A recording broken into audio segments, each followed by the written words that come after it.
In mé an peller so násnaí, bíon na mentorí ag úsáid cúpla focail gaeilge mar shampla an-mhaith nó go hiontóg. Is maith go ndéanann siad an iarracht sin.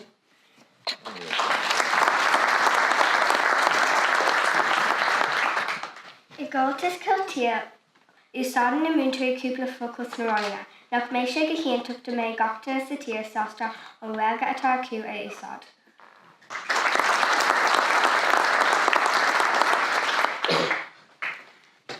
Ba chóirge méid níos mó deisna do dhéine óga seach le chéile trí gaeilge taobh muid de gataí na scoile.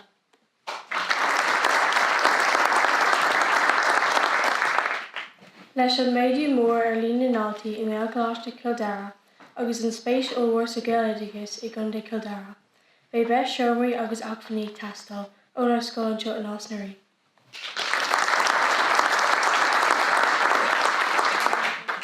Anúirí, d'imir mé ar foireann Comógaíochta Contae Dara agus bhí thart ar 200 de na himreoirí a Glasgow ag freastal ar Glasgow, ach ní raibh an deis acu freastal ar Gael Cláiste méal nach raibh ceann gar go leor dubh.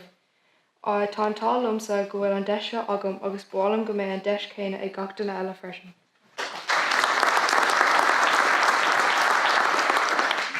Is é seo tíléine a rinne mioncholaach sa cachar bliain deara ar agus a díol.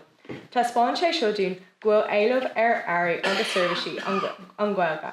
Tá na hairí agus seirbhísí seo le fáil sa Contae agus trí chomhlachtaí a Dara na Gaeilge, úsáidí Clebardul.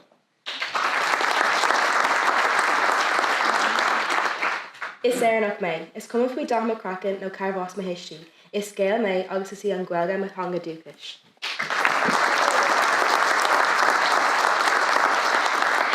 Téim go scoil lán béarla, seanam ceol leis an grúpa dothangach, soltóg. Tá sé tábhachtta domsa go mbíonn an Gaeilge mar teanga beo taobh a bhaint den scoil.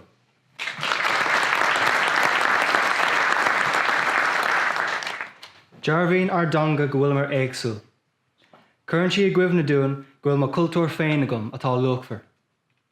Tugann sí féinúlacht ar leith a gach cainteoir.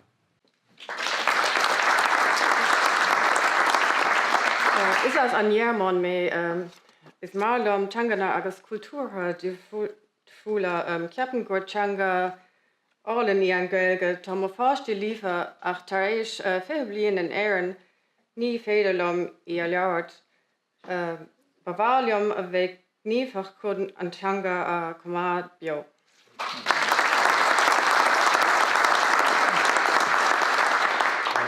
sé móchúchas go me tóca le teilech an Gaeilge ná clia.